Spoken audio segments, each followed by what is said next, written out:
కానీ జగన్ గారు కేసీఆర్ గారి ఫెడరల్ ఫ్రంట్కి సపోర్ట్ చేయడానికి కూడా రీజన్, ఆయన ఫెడరల్ ఫ్రంట్కి సపోర్ట్ చేస్తానని చెప్పలేదే. చంద్రశేఖరరావు కేటీ రామారావుని పంపించినాడు ఆయన ఇంటికి.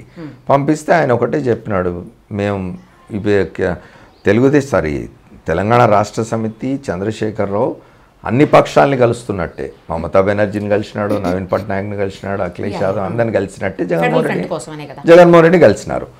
ఫెడరల్ ఫ్రంట్ మీద ఈయనేం ఆశ్వాసం ఇవ్వలేదు.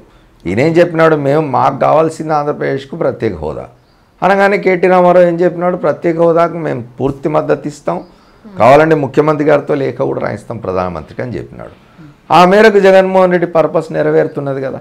వీళ్ళని నేను ఎక్కువ పార్టీని ప్రత్యేక హోదాకు అనుకూలంగా కనుక మలుచుకున్నట్టయితే రేపు పార్లమెంట్లో ప్రత్యేక హోదా సాధించుకునే అవకాశం ఉంటుంది కదా. ఆ ప్రయోజనం మేరకు జగన్మోహన్ రెడ్డి చూస్తూ ఉండవచ్చు ఫెడరల్ ఫ్రంట్లో ఉన్న వాళ్ళకి వైపు.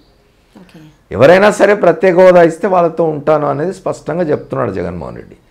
రేపు కేంద్రంలో బీజేపీ అధికారంలోకి వచ్చింది అనుకుందాం మోదీ నాయకత్వంలో, అప్పుడు కూడా జగన్మోహన్ రెడ్డి అవసరమో ఇంకోళ్ళ అవసరం ఉంటే ప్రత్యేక హోదా మీద సంతకం పెట్టండి సపోర్ట్ చేస్తామనంటే ప్రజలకు ఎందుకు వ్యతిరేకత ఉండాలి? 4 ఏళ్ళు భారతీయ జనతా పార్టీతో చంద్రబాబు నాయుడు గారు కలిసి ఉంటే, తన ప్రభుత్వంలో బీజేపీ వాళ్ళని పెట్టుకుంటే, తన వాళ్ళని తీసుకుపోయి బీజేపీ ప్రభుత్వంలో కేంద్రంలో పెడితే లేని తప్పు, రేపు ప్రత్యేక హోదా ఇస్తాను అని బీజేపీ సంతకం పెడితే బీజేపీ మద్దతు ఇస్తే ఏమిటి తప్పు? ఎన్నికల వరకు ఒంటరిగా పోతున్నారు అందరూ. ఎన్నికల తర్వాత ఫలితాల తర్వాత నిజంగానే జగన్మోహన్ రెడ్డికి ఇవాళ అన్ని సర్వేలు జాతీయ ఛానల్ చేస్తున్న సర్వేల ప్రకారం చూసినట్టయితే 23 స్థానాలు వస్తాయి లోక్సభలో, జగన్మోహన్ రెడ్డికి 25లో అని అంటున్నారు. నిజంగానే 23 స్థానాలు వస్తే అక్కడ బీజేపీ ప్రభుత్వం వచ్చినా, అక్కడ కాంగ్రెస్ నాయకత్వంలోని ప్రభుత్వం వచ్చినా, లేదా ఇంకో మూడో ఫ్రంట్ ప్రభుత్వం వచ్చినా, నా 23 మంది సహకారం నీకు కావాలంటే ముందు స్పెషల్ కేటగిరీ స్టేటస్ మీద సంతకం పెట్టు అని అంటే తప్పేమిటి? కానీ స్పెషల్ స్టేటస్ ఇన్ని సంవత్సరాలుగా ఇవ్వనటువంటి బీజేపీ మళ్ళీ ఇస్తుండొచ్చు అనే అవకాశం ఉందా? కొట్లాడితే వస్తుంది అనే విశ్వాసం ఉన్నదని కదా ఆయన చెప్తున్నది. కొట్లాడక కదా చంద్రబాబు నాయుడు గారు స్పెషల్ కేటగిరీ స్టేటస్ కోసం కొట్లాడక, ప్యాకేజ్ కోసం కాంప్రమైజ్ అయిన కారణంగా అది వెనక్కిపోయిందని కదా జగన్మోహన్ రెడ్డి చెప్తున్నది. అది చూడాలి. ఓకే, ఇంకొక క్వశ్చన్కి ఆన్సర్ చెప్పండి. ఇప్పుడు జనసేన టీడీపీ రెండు కూడా మిత్రపక్షాలే. చంద్రబాబు గారు అలాగే పవన్ కళ్యాణ్ గారు ఇద్దరు సీక్రెట్ పార్ట్నర్స్ అని చెప్పి వైసీపీ నేతల నుంచి. అవును, మరి బీజేపీ వైఎస్ఆర్సీపీ సీక్రెట్ పార్ట్నర్స్ అని చంద్రబాబు అంటున్నాడు కదా, మరి వీళ్ళు అదే అంటున్నారు.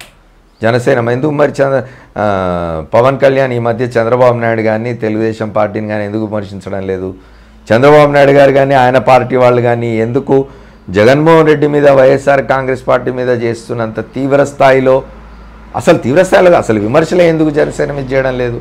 ఎందుకు పవన్ కళ్యాణ్ మీద ఎటువంటి విమర్శలు చేయడం లేదు? పవన్ కళ్యాణ్ మీద ఏం విమర్శలు చేయకండి అని చంద్రబాబు నాయుడు గారు తన పార్టీ మీటింగ్లో ఎందుకు పార్టీ వారికి చెప్తున్నాడు అని కదా వీళ్ళు క్వశ్చన్ చేస్తున్నది. కాబట్టి వాళ్ళకి రహస్య ఒప్పందం ఉన్నది జనసేనకు తెలుగుదేశం పార్టీకి అని వైఎస్ఆర్ కాంగ్రెస్ పార్టీ అంటున్నది. అంటే ఎలక్షన్స్ ముందు కలుస్తుండొచ్చు అంటారు. ఇప్పుడు బహుశా కలవచ్చు, కలవకపోవచ్చు. అప్పుడున్న పరిస్థితులను బట్టి చంద్రబాబు నాయుడు గారు ఎట్లా నిర్ణయం తీసుకుంటాడో తెలియదు. ఇప్పుడు కాంగ్రెస్ పార్టీ ఉన్నది, ఆయన జాతీయ స్థాయిలో నేను కాంగ్రెస్ పార్టీతో కలిసి ఉంటానంటున్నాడు చంద్రబాబు. రాష్ట్రానికి వచ్చేసరికి కాంగ్రెస్ వేరుగా పోటీ చేస్తుంది, చంద్రబాబు నాయుడు వేరుగా పోటీ చేస్తాడు.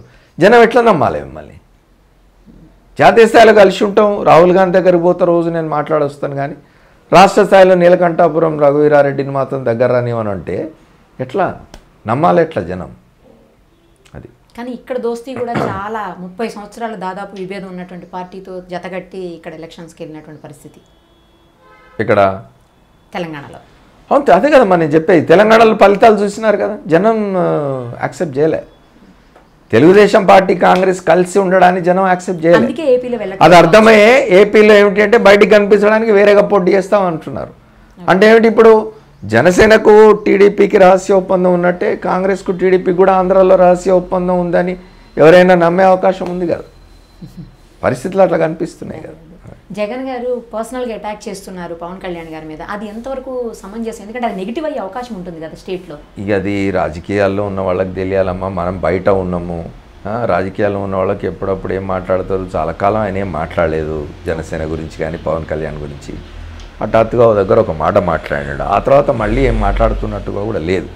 అయితే పాలిటిక్స్లో ఉన్న వాళ్ళకి తెలుస్తుంది కదా ఎక్కడ ఏం మాట్లాడుతున్నావు, ఏం చేస్తున్నావు అనేది. పవన్ కళ్యాణ్ మాట్లాడుతున్నాడు, జగన్మోహన్ రెడ్డి మాట్లాడుతున్నాడు, చంద్రబాబు నాయుడు చంద్రబాబు నాయుడు గారి పార్టీలో ఉన్న వాళ్ళైతే హద్దుపద్దు లేకుండా మాట్లాడుతున్నారు కదా. ప్రతిపక్ష నాయకుడైన ఒక గౌరవం కానీ, ఒక రాజకీయ పక్షాన్ని నాయకుడు దాదాపు చాలా తప్పది. ఇప్పుడు రాజకీయాల్లో ఉన్నవాళ్ళు రాజకీయ విమర్శలు చేసుకోవాలి, విధానాల విమర్శలు చేసుకోవాలి, కార్యక్రమాల విమర్శలు చేసుకోవాలి. కానీ వ్యక్తిగత విమర్శలు, వ్యక్తిగత జీవితాల్లోకి వెళ్ళి మాట్లాడడం ఎవరు చేసినా తప్పే, మంచిది కాదు. కానీ రాజకీయాలు చూస్తున్నాం కదా మనం ఇవాళ దేశంలో ఎట్లా ఉన్నాయనేది. వ్యక్తి దూషణలు ఎక్కువైపోయినాయి రాజకీయాల్లో. ఒక అనారోగ్యకరమైన ధోరణి అది. ఇక అది ఏదో ఇన్వెస్టిగేషన్ నడుస్తున్నది, కొంతమంది అరెస్ట్ చేసినారు, ఏం జరుగుతుందో మనకు తెలియదు. అదే కదా ఇట్లాంటివన్నీ వస్తాయి అది. కానీ చాలా దురదృష్టకరం, చాలా బాధాకరమైన విషయం ఏంటంటే మనం రాజకీయాల్లో ఉంటే మన ఇంట్లో వాళ్ళను, మన పిల్లల్ని, మన తల్లుల్ని, మన భార్యల్ని, మన చెల్లెళ్ళను, ఇట్లాంటి వాళ్ళని కూడా లాగడం అనేది ఎవరు చేసినా తప్పే, ఎవరు చేసినా తప్పే, మంచిది కాదు. జగన్మోహన్ రెడ్డి రాజకీయాలను విమర్శించదలుచుకుంటే విమర్శించవచ్చు. ఆయన తప్పు చేస్తున్నాడా ఒప్పు చేస్తున్నాడు నీ దృష్టిలో మాట్లాడు, అభ్యంతరం లేదు. కానీ జగన్మోహన్ రెడ్డి సోదరైంది కాబట్టి ఆమె మీద విమర్శ, ఆమె మీద ఇట్లాంటి ప్రచారాలు చేయడం అనేది మరీ తప్పది. ఈ కోడికత్తి విషయం జగన్ గారికి ప్లస్ అంటారా మైనస్ అంటారా? ఇప్పుడు ఒకటమ్మా, చంద్రబాబు నాయుడు గారి ధోరణి చూస్తే ఆయన ప్రతిదీ వెంటనే ప్రియంప్ట్ చేసేస్తుంటాడు. ముద్రగడ పద్మనాభం ఉద్యమ కాలంలో తునిలో రైలు తగలబడ్డది. రైలు ఇంకా తగలబడుతూనే ఉండగానే చంద్రబాబు నాయుడు గారు ప్రెస్ కాన్ఫరెన్స్ పెట్టి ఇది కడప రౌడీలు చేసినారని చెప్పినాడు. తీరా తర్వాత కేసు పెట్టి విచారణ జరిపి తీస్తే కేసులో ఇన్వాల్వ్ అయిన వాళ్ళు ఎవ్వరూ కడపకు సంబంధించిన వాళ్ళు కాదు, అంతా ఆ గోదావరి జిల్లాల ప్రాంతాల్లో ఉన్న కాపు వాళ్ళే. అంతా తొందరపడి అట్లా మాట్లాడిన ముఖ్యమంత్రి స్థాయిలో ఉండి ఎప్పుడు అదే మాట్లాడుతుంటాడు ఆయన, ఎక్కడ ఏది జరిగినా కూడా. జగన్మోహన్ రెడ్డి మీద విశాఖపట్నం ఎయిర్పోర్ట్లో ఒక దాడి జరిగింది. ఆ దాడి తీవ్రత ఎంత, ఎవరు చేసినారు, ఎందుకు చేసినారు, దాని వెనకాల ఎవరున్నారు, మోటివ్ ఏమిటి, ఇవన్నీ ఎప్పుడు తేలుతాయంటే విచారణ జరిగినాక తేలుతాయి. ఇంకా దాడి జరిగి ఆయన విమానం ఎక్కి హైదరాబాద్ చేరేలోగానే చంద్రబాబు నాయుడు గారు ప్రెస్ కాన్ఫరెన్స్ పెట్టి, వాళ్ళ రాష్ట్ర డీజీపీ ప్రెస్ కాన్ఫరెన్స్ పెట్టి అది జగన్మోహన్ రెడ్డి అభిమానే అని డీజీపీ చెప్పడం, చంద్రబాబు నాయుడు ఈయనే చేయించుకున్నాడు సానుభూతి కోసం అని చెప్పడం అనేది తగని పని. ముఖ్యమంత్రి స్థాయి వ్యక్తికి తగని పని. ప్రభుత్వాన్ని నడుపుతున్నాం. నిన్న జరిగింది ఒక సంఘటన, వీరు కొండవీటి కోటకు పోయినారు చంద్రబాబు నాయుడు గారు, ఏదో రోడ్డు నిర్మాణ పనులు శంకుస్థాపన చేయడానికి, హెలిపాడ్ ఏర్పాటు చేయడానికి అని చెప్పి ఒక రైతు భూమి తీసుకున్నారు. అవసరమైతే తీసుకోవచ్చు. ఆ రైతు చనిపోయినాడు. ఎందుకు చనిపోయినాడు అనేది విచారణలు తేలాల. పోలీసులు కొడితే చనిపోయినాడా, నిజంగా ఆత్మహత్య చేసుకున్నాడా, ఏం జరిగింది అనేది ఆ విచారణే లేదు. సంఘటన జరిగింది అని తెలియగానే వేదిక మీద నుంచి చంద్రబాబు నాయుడు గారు అది ఆత్మహత్య, నేను 5 లక్షల రూపాయలు ఎగ్జిక్యూషన్ ఇస్తున్నా అని చెప్పి ప్రకటించినారు.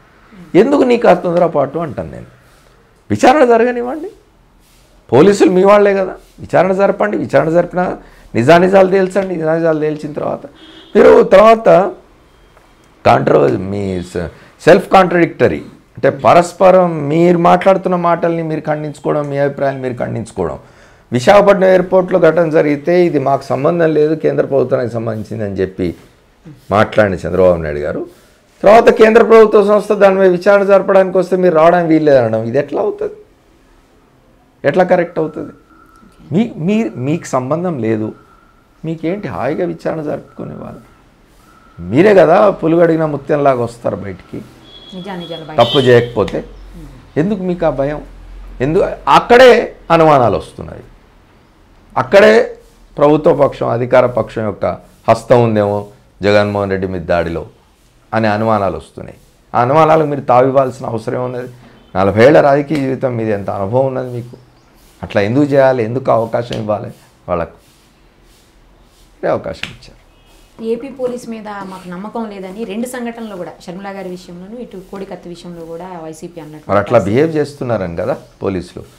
డీజీపీ ఓ సంఘటన జరగగానే ఎఫ్ఐఆర్ కూడా ఇంకా రాయకముందే, నిందితుడిని ఇంకా పోలీస్ స్టేషన్ దాకా తీసుకోకముందే డీజీపీ ప్రెస్ కాన్ఫరెన్స్ పెట్టి జగన్మోహన్ రెడ్డి అభిమానం చేశాడు ఆ పని, జగన్మోహన్ రెడ్డి చేయించుకున్నాడు ఆ పని అని చెప్తే ఇంకా ఆంధ్రప్రదేశ్ పోలీసుల మీద జగన్మోహన్ రెడ్డికి నమ్మకం ఎట్లా ఉంటుంది? కష్టం కదా. కానీ రేపు ఒకవేళ గెలిస్తే అక్కడ అదే పోలీస్ డిపార్ట్మెంట్ వాళ్ళతో పని చేయించుకోవాలి. అంటే వాళ్ళు రేపొద్దున జగన్మోహన్ రెడ్డి అధికారంలోకి వస్తే ఆయన వ్యవహార శైలి ఎట్లా ఉంటుందో చూడాలి కదా, పోలీసులతో ఎట్లా పని చేయిస్తారో చూడాలి కదా. ఇప్పుడు ఒకటే అండి, పోలీస్ శాఖ కానీ బ్యూరోక్రసీ మొత్తానికి ఐఏఎస్లు కానీ ఐపీఎస్లు కానీ ఉద్యోగులు కానీ అధికారులు కానీ ఒకటి వాళ్ళు దృష్టిలో పెట్టుకోవాలి. ఇది ఏమిటి అంటే అధికారంలోకి రాజకీయ పక్షాలు వస్తుంటాయి పోతుంటాయి. ఒకసారి వీళ్ళు ఉంటారు అధికారంలో, ఒకసారి వాళ్ళు ఉంటారు. ఎవరైనా రావచ్చు, ఎవరైనా పోవచ్చు, ప్రజల నిర్ణయం మీద ఆధారపడి ఉంటుంది. మనం మాత్రం ప్రజలు కట్టే పన్నుల రూపేణా వచ్చే డబ్బు జీతాలుగా తీసుకొని పనిచేస్తున్నాం కాబట్టి మనం ప్రజల వైపున ఉండి పని చేయాలి. అధికారంలో వాళ్ళు ఉన్నారు కాబట్టి వాళ్ళు చెప్పినట్టు చేస్తాం అనే ధోరణి సరైనది కాదు. ఆ ధోరణి వాళ్ళ ఒక ఆంధ్రప్రదేశ్లోనే కాదు, దేశం అంతటా ఆ ధోరణి చాలా ఉంది. అధికారులు ఉద్యోగులు ఆ ధోరణి నుంచి బయటపడాలి, ఆ మైండ్ సెట్ నుంచి బయటపడాలి. థ్యాంక్ యూ అండి, చాలా ఇష్యూస్ మాతోటి షేర్ చేశారు. ఎన్టీ రామారావు గారి నుంచి రాబోయే ఎన్నికల వరకు కూడా. థ్యాంక్ యూ వెరీ మచ్ అమ్మా. Please subscribe Mirror TV. Thank you. And I request all of you to subscribe Mirror TV. Please subscribe to Mirror TV. Thank you. Please subscribe Mirror TV. Please subscribe Mirror channel. Please subscribe to Mirror TV.